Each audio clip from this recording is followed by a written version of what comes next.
Hello, everyone, and welcome back to English Explained. I'm Emma, and with me is my good friend Jack. Hey everyone! It's great to have you here again. We really appreciate all the love and support you've been giving us lately. Absolutely. Today's episode is a really special one. We're going to talk about emotions in daily life. Yes, emotions. Those little feelings we all experience every single day, like happiness, sadness, stress, excitement, or even confusion. And more importantly, we'll learn how to talk about those emotions in English, naturally and confidently. Exactly. Being able to describe how you feel, or ask others how they feel, is a huge part of real communication. It makes your English sound warm, natural, and human. Right. You can memorize all the grammar in the world, but if you can't express your feelings, conversations will always feel robotic. That's so true. So, by the end of today's lesson, you'll not only understand useful vocabulary and expressions about emotions, but you'll also know how to use them in real-life situations. And before we start, a quick reminder. If you enjoy learning English with us, don't forget to hit the like button, subscribe to English Explained, and share this episode with your friends. It really helps our channel grow. Yes, and we'd love to hear from you in the comments. Tell us how you're feeling today. That's right. It's a great way to practice. So, Jack, let's get started. Why do you think it's important to talk about emotions in English? Good question, Emma. I think the first reason is connection. When you share your emotions, whether you're happy, sad, or even nervous, you let other people understand you better. Exactly. It helps people see the real you. For example, if I say, I'm fine, that's polite, but it doesn't really tell you anything about how I actually feel. Right? But if you say, I'm feeling a bit tired today, or I'm really excited about the weekend, that gives your listener more insight and helps create a real human connection. And it also builds empathy. When people understand your feelings, they can respond with kindness and care. Absolutely.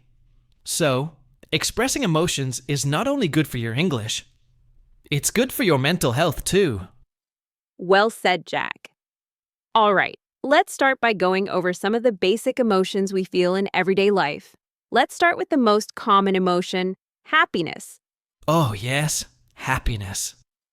When something good happens, like you get a new job or you meet your best friend, you can say, I'm so happy today, or I feel great. Or even, I'm in such a good mood. That one's really natural. Nice. And if you want to make it stronger, you can say, I'm absolutely thrilled, or I'm over the moon. Over the moon, I love that one. It means you're extremely happy. For example, I was over the moon when I passed my English test. Now, let's move to the opposite feeling, sadness. Yes, if something bad happens, you might say, I feel sad, or I'm a bit down today. And if you want to sound more emotional, you can say, I'm heartbroken, or I'm feeling really low. That's right. Feeling low means you're not feeling energetic or cheerful. Okay, next, anger. When something makes you upset, like missing your bus or losing your phone, you can say, I'm so angry. Or, I'm really annoyed right now. That's a bit softer and more polite than saying angry. Exactly. And if you want to sound calm but still serious, you can say, I'm frustrated. That's when something isn't going the way you want. Now, let's talk about fear. When you're afraid, you can say, I'm scared, or I'm frightened. Or even, I'm terrified, if it's something really scary, like watching a horror movie or seeing a big spider. Oh yes, spiders. I'm terrified of them too. And then we have surprise, when something unexpected happens. You can say, I'm surprised, or I didn't see that coming. Or I was shocked, if it's a big surprise. Though shocked can also mean something negative. True. And one more, tiredness. After a long day, you might say, I'm exhausted, or I'm worn out. Yes. Worn out means completely tired, like you just want to go to bed. So those are some of the basic feelings we use every day: happy, sad, angry, scared, surprised, and tired. Perfect. And remember, you can change the intensity by adding words like a bit, very, really, or completely. For example, I'm a bit tired, or I'm completely exhausted. Exactly. It makes your English sound more natural and expressive. You know, Jack, sometimes I wonder how people manage to stay calm even when life feels totally out of control. Yeah, I've thought about that too. I think it's about emotional balance, knowing when to step back instead of reacting immediately. True. Like yesterday, I got frustrated when my computer froze during work. But then I reminded myself to take a deep breath instead of yelling at the screen. That's progress. I used to do the same. These days, when I feel irritated, I just walk away for a minute. It really helps to reset my mood. That's a great trick. I've also started writing down my feelings in a small journal. It's surprising how much lighter I feel after putting my thoughts on paper. That's a smart habit. I sometimes record voice notes when I'm upset, just to get everything out. It's like talking to myself, but in a good way. I like that idea. You know, expressing emotions doesn't make us weak. It actually helps us connect better with others. Exactly. I've noticed that when I'm honest about my feelings, people around me open up too. It builds trust. Totally. Emotional honesty is powerful. And it's okay to say, I'm sad, or I feel anxious without feeling embarrassed. Right? Society often tells us to stay strong, but real strength comes from acknowledging what's going on inside. I wish schools taught emotional intelligence like math or science. It's such an important skill for life. Oh, absolutely. Imagine if kids learned how to manage stress and talk about emotions early on. The world would be a kinder place. I couldn't agree more.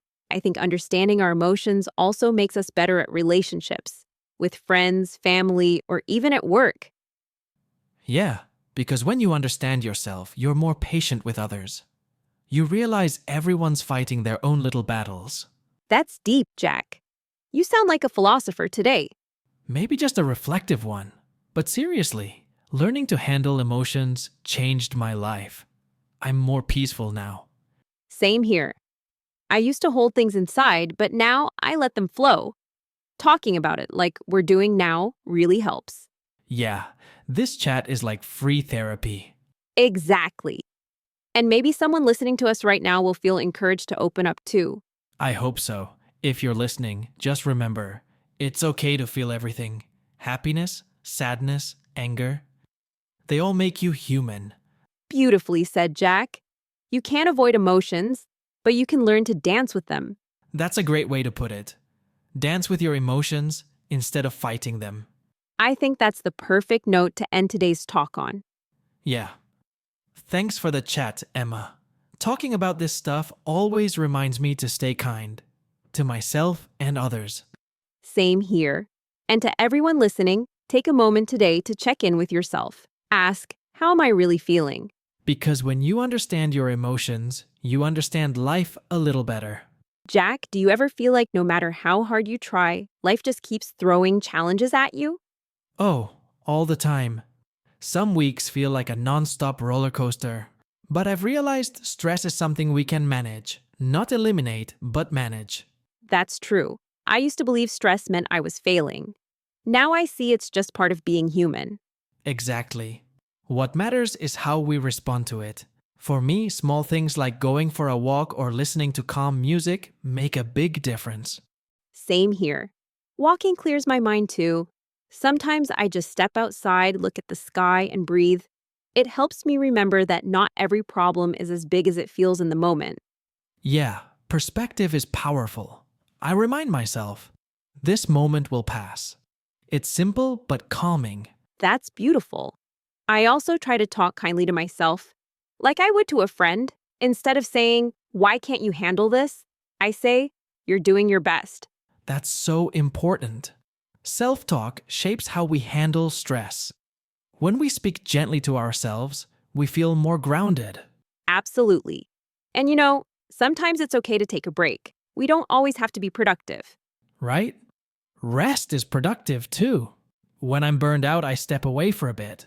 When I come back, I see things more clearly. Same. I've learned to listen to my body. When it says stop, I actually stop. That used to be hard for me. I get that. Society tells us to keep pushing, but rest isn't weakness, it's wisdom. I like that. Rest is wisdom. I might write that on a sticky note and put it on my desk.